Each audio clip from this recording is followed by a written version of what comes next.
Well, let's get started. Welcome, everyone. My All right. name is Neal, and with me is Anna Myers. And we work for YouGrow and for Grow Capitalists, that are two data-driven real estate investing company. And our topic today is an intriguing one. It's called "Everyone's a Speculator: The Profit Paradox." Yes, you and me included. We'll dive into how easily investors get swayed, they chase after bad news, or they ride high on bullish trends. And the catch is that they might actually be running away from real profit. So we've got trends for you, we've got insights, we've got strategies lined up. So we're hoping that you are ready to dive in. All right, let's get started with this.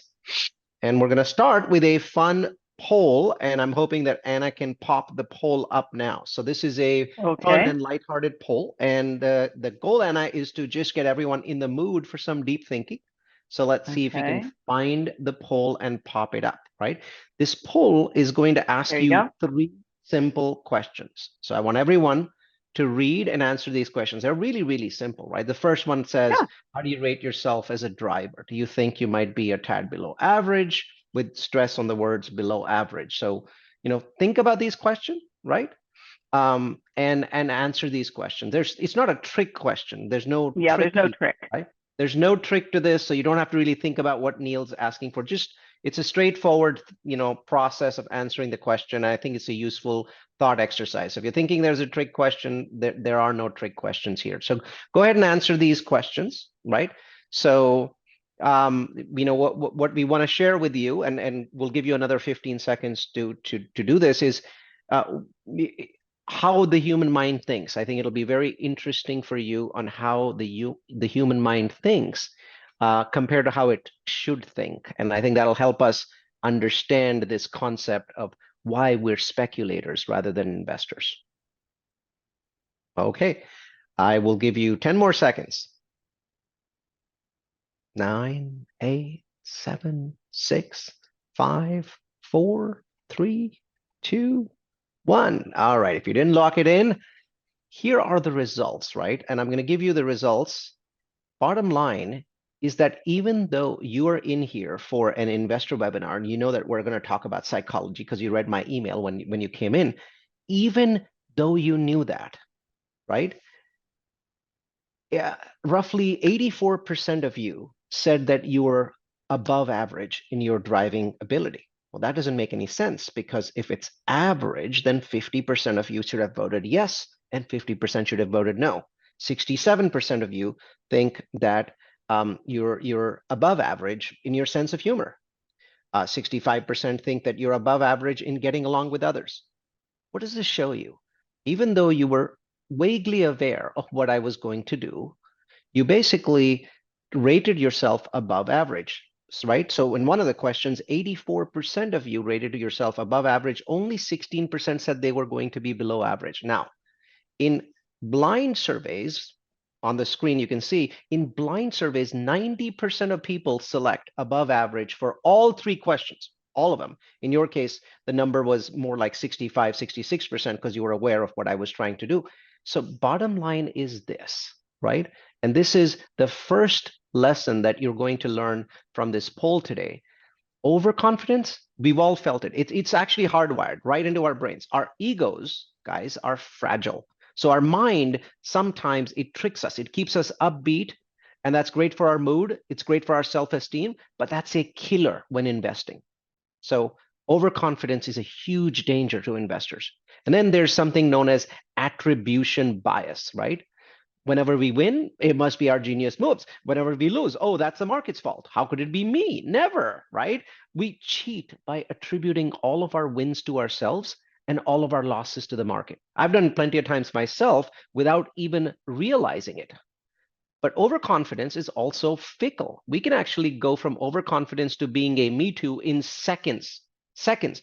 Did you know that most investing triggers are actually driven by just one bad article or video, or a brag from a friend who just made big money? Now we invest based on what other people think. That's another kind of overconfidence, but in their abilities, not in your ability. Let me close this poll. So with that first interesting poll exercise, that basically just proved that all of us are designed by nature to be overconfident. Let's discuss our agenda today. So today our journey is a deep dive into how investors think, how they behave, and we kick off with Speculation Nation. That dives deep into the drama of behavioral finance. And if you've ever wondered what drives you as an investor, that's what you need to know. Next, riding the bull. If you've ever been caught in a market storm, a positive market storm, we're going to navigate the highs of that, the lows. We're going to spot all the bullish signs that lead you in the wrong direction. And then this third section, from boom to gloom, is going to talk about markets that are not sunny. And we're going to talk about the gold that's in the gloom and how investors miss it. And the last one is Smart Investing 101. We're going to craft your strategy, show you how to be emotion free, and use digital tools to your advantage. All right. And then we'll open up the floor for your questions, your answers. So get ready. Let's dive in. For those of you that don't know Anna and I well, we're quirky, opinionated data scientists and technologists. We buy and build a large real estate project. Our portfolio of 31 properties is worth roughly $1 billion. 975 nerdy, geeky investors have trusted us with their money. Here is one half of our portfolio. We invest in 8 different asset classes. So multifamily value-add apartment, new construction, single family, built to rent, fourplex built to rent, student housing, built to rent townhomes, built to sell townhomes, self-storage, flex industrial. And so each of these teach us something different and hopefully make us better at our job, which is to protect your money.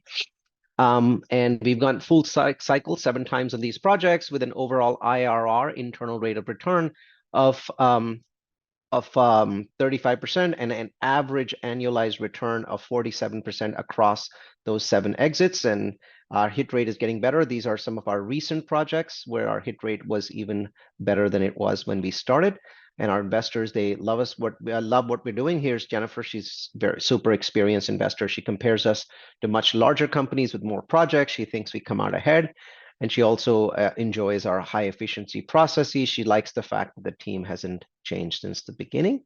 Here's Dr. Pada, a friend of ours, a general partner, lots of deals of his own, both as a GP and as an LP. Check out his comments in orange. It really comes down to true use of data to optimize results, and we're very, very good at that. And that's why Dr. Pada keeps coming back to us to invest. All right, let's get the boring legal stuff out of the way before we dive into all the good stuff. This is just a friendly reminder. This is an educational webinar.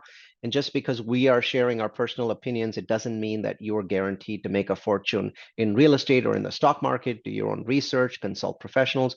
Remember, investing is risky stuff. And you don't be shy to type in your questions. We'll do our best to answer them at the end. And don't worry, if you miss anything, we'll be sending out a recording of this event tomorrow or the day after. All right, all the lawyer talk is done. Everyone, buckle up. We're starting by diving into Speculation Nation. In section 1, we're going to explore investor psychology, your psychology, and imagine that we're on the cusp of a theoretical bull run in the market. Let's explore what happens in your head when there are bullish signs everywhere. Let's see how these signals mess with the way you think. Let's start with you and the 4 phases of emotional investing that all of you and I go through on most of our investments. We kick off things on a high, right? We're filled with optimism. We're filled with enthusiasm. Everything just seems to be going right in this phase. But then as the waters of the market start to churn, we might hit a bump. That leads to anxiety. It leads to denial. It's that voice in your head that's telling you, well, no, this is just a temporary setback. But then things get really tough, like they've gotten in multifamily over the last 12 months. Then the panic starts to set in, and you start to feel that your world is really collapsing. And yet, if you ride out the storm and you find that glimmer of hope and you stay the course, you tend to come out stronger, grateful, and once again, optimistic, and the cycle starts again. Now, let's expand a bit on these 4 phases with this ever-twisting journey of an emotional investor. So it all begins here on the left with curiosity. So you spot a trend, you're watching the market closely, or some friend recommended something. Now, as your confidence grows, the decision to jump in starts to feel right. Why wait, you think? And let's profit from this trend. But then the market does what it does best. It throws you a curveball, starts to go down, prices dip a little. Instead of panicking, here's what you think. Oh, perfect time to buy more, right? Especially when prices, start to drop even further. You start to get sure, you become sure that it's going to actually hit rock bottom. But then the uncertainty starts to start creeping in. Your doubts form. Why aren't the experts talking about this? The dip continues. Frustration starts to set in, and you say, "I've had enough." You become ready to abandon ship, and you're vowing never to look at stocks or real estate again. But, right, as fate would have it, sometimes if you haven't sold already, the market starts to recover, and before you know it, you're back in the game. You've got that renewed optimism back again. And only some of you realize that it's all part of this addictive, wild roller coaster of emotional investing. Does this ring any bells? So the naked truth is that all of us live in this realm of guesswork, where your daring dreams are always in conflict with the fine lines of data. So as the slide says in red, speculation is where our boldest dreams dance intimately with cold, hard facts. Anyone that's ever made a bold bet or did something based on a hunch, a gut feeling, right? We've all done that, right? But remember, it's never you driving that market. It's speculation that's a double-edged sword. It can supercharge your highs, it can magnify your lows, but and I should know that, by the way. I've been guilty of it far too often. It's speculation, it's guesswork that you're working on. Oh, that's a weird one. Is that feels like an ocean, Anna? Okay, more a heavy ocean. So when Yeah, you're you have to diving, talk loud when the audio is going because the noise, it's really loud, the music. well, I'm gonna so you just need to turn speak this audio louder. off. Actually, this one's a little annoying to me. There we go. Yeah. There All right. Okay. So when we dive deeper into this speculation pool, right, we see it's deep, it's unpredictable. We start investing in things that have a limited track record. We ignore high rates of failure. We give money to newcomers. We ignore the unpredictability of future performance. And we spend too much of our money on areas that have high volatility. So ask yourself, why am I investing in things with prices that are moving 20% up, 20% down? And these things have 10x or even 100x the risk. We start trading on items that have low liquidity, like penny stocks, or exotic items like NFTs, or whatever the digital coin of the month is. And we often ignore the impact of regulation. We ignore the impact of geopolitics. So speculation, as you can see from all the graphics, it's like an ocean of uncertainty. And you have to ask yourself, are you really ready to navigate this ocean of uncertainty? So here's an example of these deep seas of speculations. There's an economist named Robert Shiller. He wrote a very famous book that is called Irrational Exuberance. And it talked about how human psychology and our lust for speculation can massively boost asset prices. And in 2021, we saw an extreme example of this, right? So this is the wild world of the digital age. There's a company called GameStop. It's an old school, gaming joint. You see stores in malls, and suddenly it became the hottest ticket in town. And it was fueled by these dreams of quick bucks. Folks from all over jumped onto the hype train. They sent its stock through the roof. Ridiculous. Everyone and their grandmas got swept up in the frenzy. But as you can see, what goes up, yes, yes, yes. So the takeaway is really the key. Don't get carried away by the hype. We invest too much in the hype, and sometimes it's just smoke and mirrors. Here's another one. Back in 1636, almost 400 years ago, in Dutch towns, tulips weren't just flowers. They were like gold. Everyone, the barber, the baker, everyone got bit by this tulip bug, and everyone's throwing big bucks out for just a single tulip, a single bulb. This was the wild, wild west of flower trading. So prices would skyrocket every day. And just as people started dreaming up these tulip fortunes, of course, the bubble burst and prices plummeted. And the key lesson was, this isn't new. Bubbles are not new. There's always a bubble that's happening. So don't get lost in these petals of hype. Don't become part of speculation nation.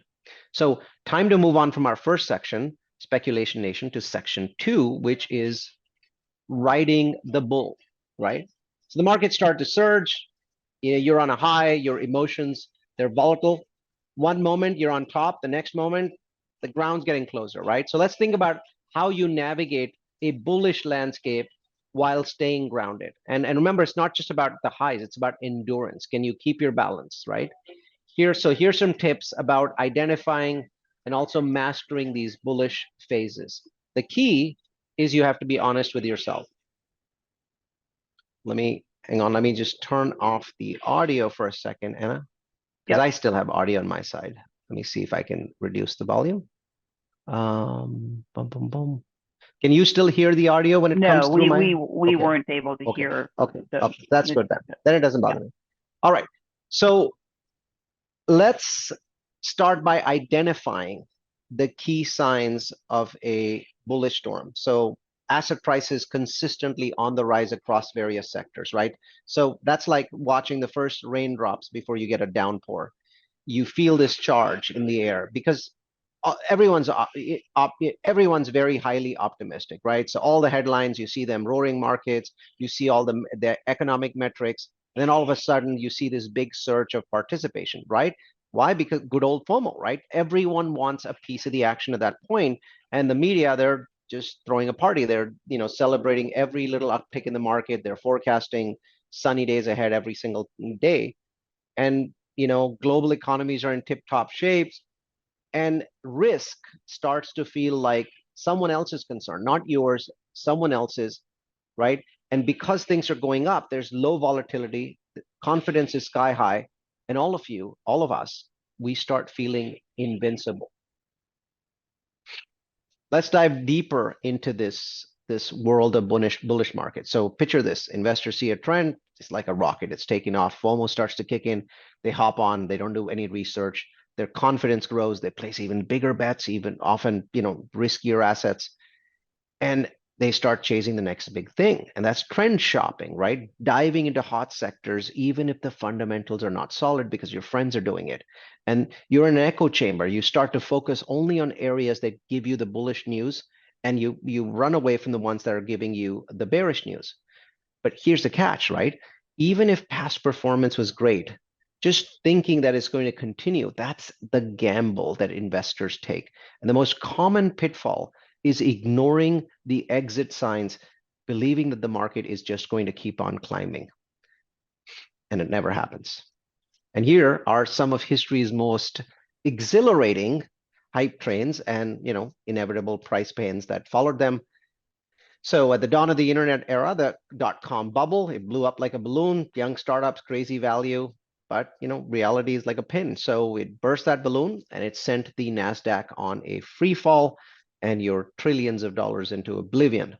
On another track, by the way, you see them in the middle, electric cars. Valuations are boosted by, not by today's profits, they don't have any, but by dreams of a green tomorrow. So Tesla, Rivian, or even the new one, VinFast, we've seen extraordinary fluctuations in the prices. We've seen fortunes won and lost every day. Hopefully, investors have learned some lessons from that, or from the housing meltdown in 2007. And if you look at the last one, that's interesting, right? There's these tech titans. They're all worth trillions. Everyone in this room is comfortable with investing in either Apple or Google or Microsoft or Facebook. Maybe you're even comfortable investing in all of them. But have you thought about the fact that their valuations are all based on perpetual growth at the same rate as the past? Could it be possible that one of these companies right now is a bubble? Think about it. All right, so we talked about bubbles, but what about non-bubbles? What about real lasting trends? Let's play a game. Can any of you identify the game-changing trends and titans that I'm going to put on this page? These guys, they reshaped entire industries. They made billions, and in one case, $1 trillion for their investors. I'm going to give you 6 trends, right? Some are companies, some are just mega trends. Each one has a short clue under it, and you have to provide either a 1-word answer or a 2-word answer in the chat as to what it is, right? First one to get the answer gets a shout out from me. So get ready by opening your chat box. So click on your chat box, go in there. All right, are you ready? Okay. They're ready. All right. Okay. All right, here's the first one. The brick and mortar retailer that overcame the challenge of the internet to its business model and evolved with the digital age. What company am I talking about? All right, easy. Okay, not Amazon, sorry. This is a brick and mortar retailer. The right answer came from Leslie Sventek. Sorry, I hope I didn't butcher your name. This is Walmart. A transformative trend that fought off big oil and went from do-gooder early adopters to finding big supporters even in skeptical places like Texas. What trend, not company, what trend am I talking about? Tesla? Nope, nope, keep going. Not a company. All right, the right answer has come from Cameron Dorahi, and it is solar. As you can see where solar was in 2012, with almost no installed base today to 45,000 gigawatts. Next, this Japanese titan focuses on relentless automation, innovation, and quality, and used it to break into the US market and then dominate it for decades. Who am I talking about?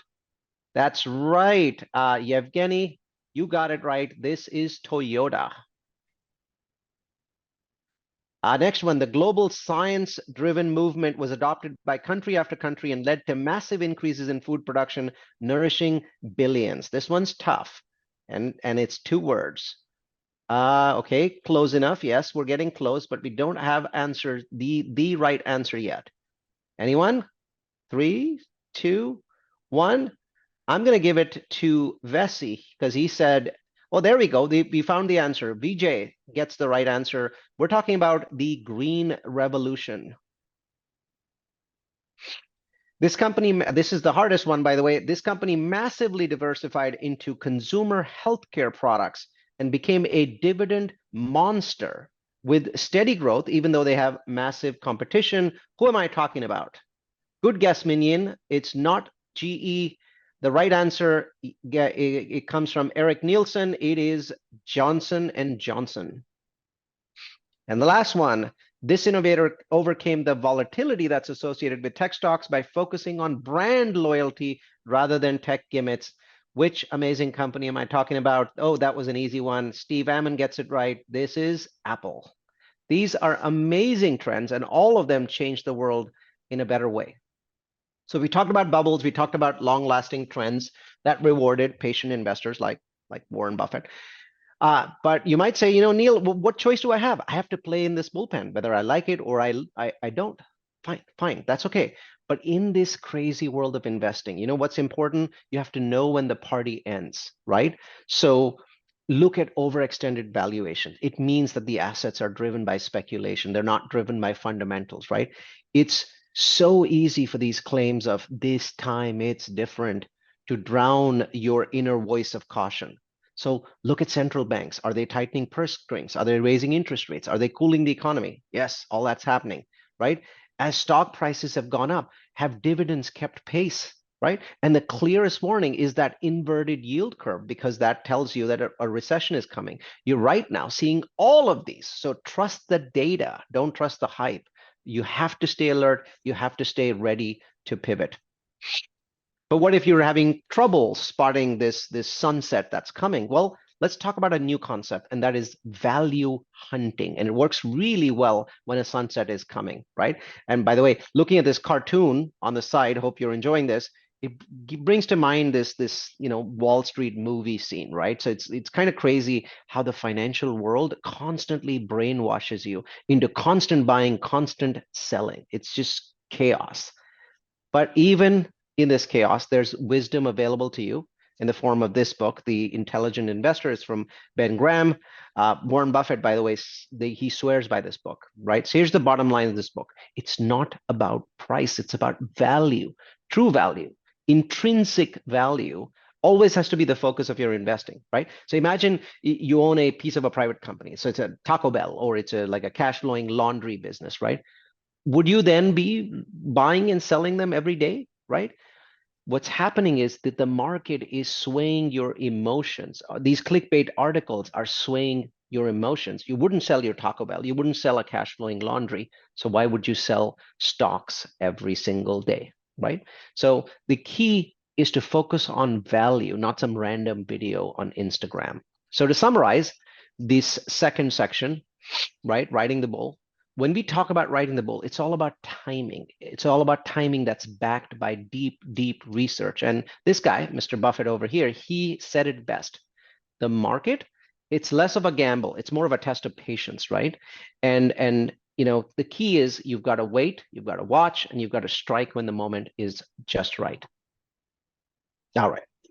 With that advice from Warren, we're switching gears. As you can see, that stormy image, it captures the shift that we're talking about. So we're moving from booming days straight into the gloom. Financial storms are a reality, and we're in one now. So understanding how we think during these tough times is really the key to investing. So let's dive in. So following this storm metaphor, let's talking about spotting the rain before the storm starts. So, the indicators, right? They start faltering. Unemployment goes up, GDP dips, your neighbor spends less money at the store, and then credit, like, it's got a muscle cramp, right? But for the economy, right? So banks, they tighten their grip, just like they are now, and loans get very hard to come by. What happens to stocks? Well, they become volatile, big swings every week. And what happens to dividends? They start to get trickled down. And we start seeing investors flee to safety, right? Global markers of distress tell you the whole story. Gold, it starts to shine. Government bonds are attractive in general. Stable currencies start to climb, just like the dollar's been doing for 3 months in a row. And you start seeing distressed debt, which we are seeing now. But the key is that in all of these dark clouds, you start to see silver linings, right? Just like we're seeing today. You start to see deals that start to appear. Assets become undervalued. Low risk debt deals become super lucrative, even though you're investing with a fraction of the risk of equity investment. This is actually the best thing happening today. Just remember, after the rain, there's always a chance for a rainbow. I like the title here, Opportunity in Calamity. And it sounds like a paradox, but it's not. So let's train you on how to react to the storm. So start with your instinct, right? You have to keep them in check. Most investors, I mean, they're going to hide, they're going to duck in fear. But history, right? That's the key. History is that compass that we need. So study past downturns, and you're going to see that there's always a bounce back. And most investors miss the bounce back. And sure, your friends are running for the exits, but the experts are saying that you should zig when others are zagging. Be a contrarian. Dive in. Understand that distress is like a golden ticket. But don't put your eggs in one basket, right? This is also a time to diversify. Different kind of deals, different durations, different risk levels. You absolutely can reduce the risk and catch the upticks both at the same time. And when there's distress, there's a lot of chatter, right? So right now we have lots of chatter. The key is to tune out the noise. So seek value, do your homework, right? More homework, do more due diligence. And the experts say that the key is to never let your fear shackle you.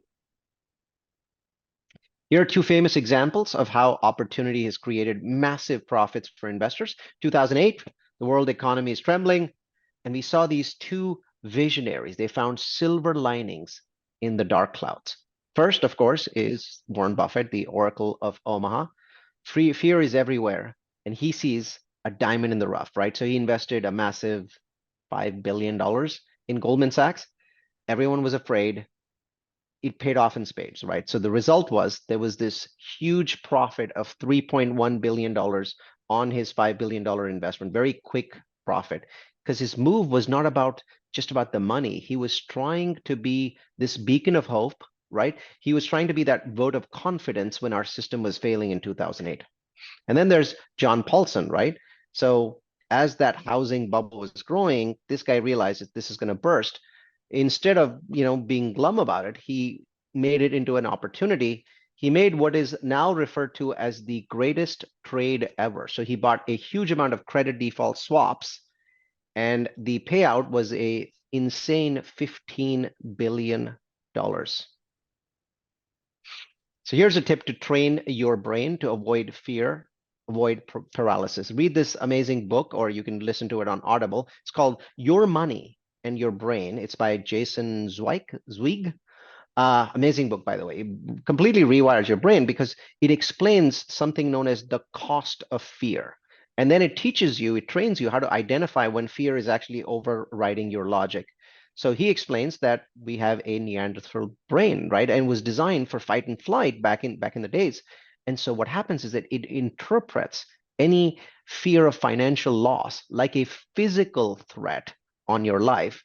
And the book actually gives you this four-step roadmap at the bottom to overcome your fear. So highly recommend this book for you. I'm going to move on to our last section with this final set of anecdotes. Warren Buffett, once again, this time he spotted an opportunity in Amex, American Express. They were hit by scandal, and he dived deep into their stock reports. And guess what he realized? That Amex wasn't actually at fault in the scandal. So he invested $13 million and a year later had made 33 million bucks. Here on the left is another favorite of mine. During World War II, there was a guy named John Templeton, right? Took a bold step. He borrowed $10,000, a lot of money back then, and he bought 100 different stocks. So he basically bought $100 worth of 100 different stocks. Every stock that he bought was under $1 on the New York Stock Exchange. Now, once the war ended, as you can imagine, that became an incredible trade. He made a fantastic amount of money. And then there's David Einhorn. Some of you know this. In 2000, this guy, young guy, young back then, famously shorted Lehman Brothers. Remember Lehman Brothers? So he questioned their stability in public. When Lehman crumbled, his insight made this guy into an absolute legend. Key is all of these contrarians teach us that fortune almost always favors the brave. All right, down to the finish line. We gave you a bunch of nuggets already, but let's leave you with some final smart investing action items so you can move from being, a speculator to becoming a true investor. But before you do that, I want to point out to you that I'm seeing distress and I'm taking advantage of it. What are the opportunities that I'm seeing? Number one, in the new construction world. Over the last 12 months, 70% of new construction projects have paused because interest rates are very high, construction costs are very high. So that's going to lead to future shortages. Not in 2023, not in 24, not in 25, but by 2026, we should start seeing shortages because we're not building enough today. So I have paused many of my projects, just like these other people, but I do have a project that has 4% fixed debt for the first phase that we're building right now. And so I'm moving that project forward and capitalizing on the fact that there's not going to be any inventory and supply. In fact, this project, which is in New Braunfels, Texas, is already seeing that. Here's a perfect example, right? See this headline: San Antonio, great city, terrific city, I love it. But for the moment, because there's a huge influx of supply, you see that here. Well, because of that, their occupancy rate has gone down. Whoops, this is a typo. Their occupancy rate is down to 88%. So it's down by 6%. So that's a typo. Sorry about that. And as a result, even a city as powerful as San Antonio, with massive, massive growth in population, even that city has actually seen rents go down. I know 1% is a very small amount. I get that. But my point is, even super strong cities can see rents decline when there's a huge influx of supply that is coming in now. Now, future supply is what is going to get affected. Today's supply is not, because these apartments are about to be finished. But in the same metro, there's a city called New Braunfels where I'm building my project. And over the last 12 months, while rents went down in the major metro, San Antonio, that's the big metro, they've gone up 10.7% in New Braunfels. This is a brand new article, by the way. This data is from about 20 days ago. This is about supply and demand. This New Braunfels market is landlocked, and they are very NIMBY, and they're not allowing new projects. So now that I've gotten over the hurdle, I'm saying I want to continue moving forward. So you're welcome to take a look at this project. We call it Equinox New Braunfels. It's a terrific project. On the other hand, we're seeing reductions in apartment prices. So most markets are seeing prices down 25%. That's a big number, by the way. They didn't even drop that much in the 2008 crisis. And so we think this is an incredible time to take advantage of the fact that these high interest rates have driven apartment prices down. So we're buying older apartment complexes. You see one on the left, you see one on the right. These are terrific projects that we think right now is a great time to invest in, simply because we're seeing significantly lower prices. And then we're seeing ridiculously, amazingly low land prices in certain parts of the country. Not in every state, but in certain parts of the country, we're seeing very, very, very low land prices. And those land prices are so low that even without buying the land, we can get 18 months of extension and do all of our zoning and permitting without ever spending any money on the land itself. This, we think, is possibly the biggest opportunity that we have seen, that I have seen in my career. So right now, I'm squatting on massive pieces of land in as many as half a dozen different cities in the United States. I'm squatting on it. I'm not spending money. I'm not asking you for money, but I'm building a pipeline of opportunity that will be ready to pop at the end of 2024, beginning of 2025. We call this opportunity Mission 10K, and it is our mission to build 10,000 townhomes, affordable townhomes in tertiary cities, smaller cities, and far-flung suburbs that have seen construction costs decline, that have low property taxes already. We're picking them for low property taxes, but most importantly, they have very low land cost. And I am thrilled at the number of offers that I'm making every week on this. Not an opportunity that you can benefit from today, but I'm telling you about it because I'm building this pipeline. So these are, as a summary, some of the opportunities. We don't think that the lower prices for apartments are going to last for more than a year. So this is a terrific time to buy the dip. We know for sure that the fact that 70% of new construction in multifamily has stopped means that there will be supply shortages. It says 2025 on the slide. I actually think it'll be 2026 before we get supply shortages. So I'm making sure that our projects are going to deliver in that time frame. So this is what we're up to. We're very excited because we see distress and we understand that distress means opportunity. So with that, quick plug on what we're doing out of the way, let's finish up section 4, Smart Investing 101. So here's our core belief, right? So in the world of investing, knowledge is power, right? So picture this on the screen, right? Stack of books. Each one of these is like a treasure trove, right? You've got Graham's classics, you've got Taleb's insights, and this is really the antifreeze that you need, because they're going to light up your financial journey, just like this fire that I put on this page. Why? Because knowing makes you confident, right?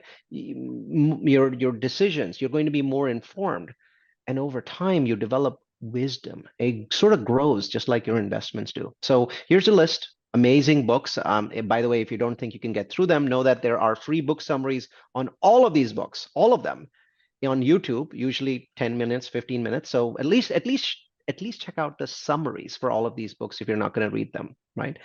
And look at what Ben Franklin said on the right? An investment in knowledge pays the best interest. But it's not just enough to read about the art and science of investing. It's also critical to understand the mindset, the psychology of investing, and psychology of thinking in general, right? These are my 6 favorite blockbusters. They're all going to help you think clearly. They're going to help you stop your fear, and they're going to help prevent you from having your Neanderthal brain taking over, right? My favorite is the one on the top left. It's Daniel Kahneman. So Thinking Fast and Slow. So what this book does is it makes it outrageously simple to understand why we make bad decisions, right? Another one that hits the spot for me is this one. So Brian Portnoy's The Investor Paradox. So this talks about how information overload in the digital age actually leads to paralysis, and how you can sort through data quicker. So once again, if you're ADD like me, try audiobooks or YouTube summaries. They all help. Next, become aware that almost all investing is emotional, right? So set very, very clear goals. You want to be rational. You want to practice mindfulness in investing, and stay as far away from clickbait nonsense that you see. Almost all the stuff that you're seeing on the web has some kind of bias, some kind of spin. It's much better to learn from the masters that I'm talking about. So those are your key takeaways. Be disciplined. Be very disciplined. Now, Having told you just now to reduce information overload, I'm now going to tell you to go out there and get more information, right? So, but I think this is the right kind of information. This is not clickbait. These are some of our favorites, and yes, these are primarily for stocks. I'm going to tell you about real estate, right? But the key is, even though we're real estate people, we know that the content that these provide, with Bloomberg, by the way, and the Wall Street Journal being two of my absolute favorites, um, they're focused on the economy, right? So they're just as good for real estate investing as they are for stock market. So check out these amazing resources. Yes, we will be sending you this deck. And I want to talk about fintech. I think fintech's amazing, but the way people are using fintech is terrible. There's amazing websites available, and first I'll give you my four picks for stocks, and then I'll give you my four picks for real estate. These are my picks for stocks, so Y charts, right? So these are websites that give you visualization. I find that I have trouble with tables. I understand visualization a lot well, so I'm constantly looking for tools that are using analytics, but then they're showing them to me in an easy way to understand. So I love Y charts. ThinkNum is very interesting. What it does is it tries to ignore traditional sources of data and comes up with alternative sources of data, alternative analytical tools that you typically won't see anywhere else. So they're a pretty cool tool. And AlphaSense, Sentio, also terrific tools to use. Check all of these out. It should not take you more than 10 or 15 minutes to go through these.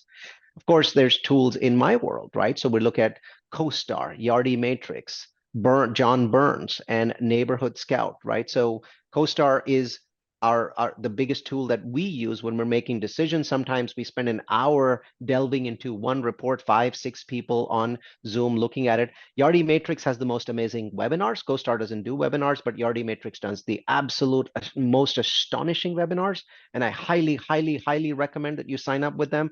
John Burns also has good webinars and good data that they provide. Their newsletter is pretty amazing. Neighborhood Scout is just an incredible tool. It's very inexpensive, gives you incredible insight into any neighborhood in the United States. Just type it in. You learn a lot about cities. You learn about income levels. You learn about where the path of progress is going. Absolutely amazing tools. All right, done with the resources. Here's one final summary for your mindset before we end. Profit when the market declines? Absolutely. Blood in the streets. That's when everyone's panicking, everyone's selling. That is the perfect time to buy. Remember the dawn after the darkness, because history shows us again and again that markets bounce back after the big crashes, and there may be a crash coming in the next 6 months. So think about past financial crises. The brave buyers, they were the ones that made the huge gains. And the strategy, be contrarian. When folks are scared and sell, that's your time to buy.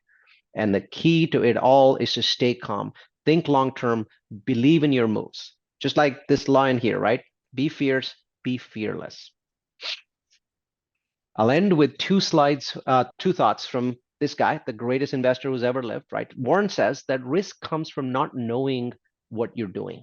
He says the more you learn, the more you'll earn. And so here on the screen is Warren's personal action plan. He wrote it, he implements it every day, even at the age of 93. He's 93 now. And this plan and all the tips that we gave you today should act like antifreeze in your veins, make you realize the truth. The higher the distress, the bigger the opportunity.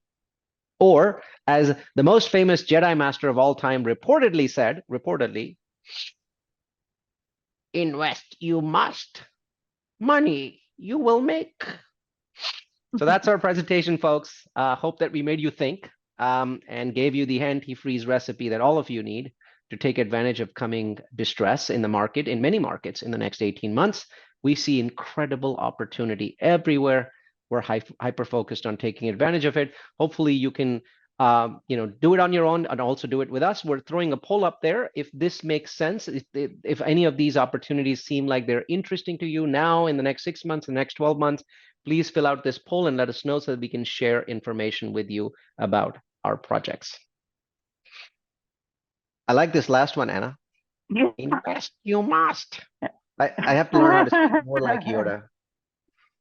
I was just watching one of the new Star Wars series, Ahsoka, so I'm hoping that Yoda shows up in Ahsoka somewhere.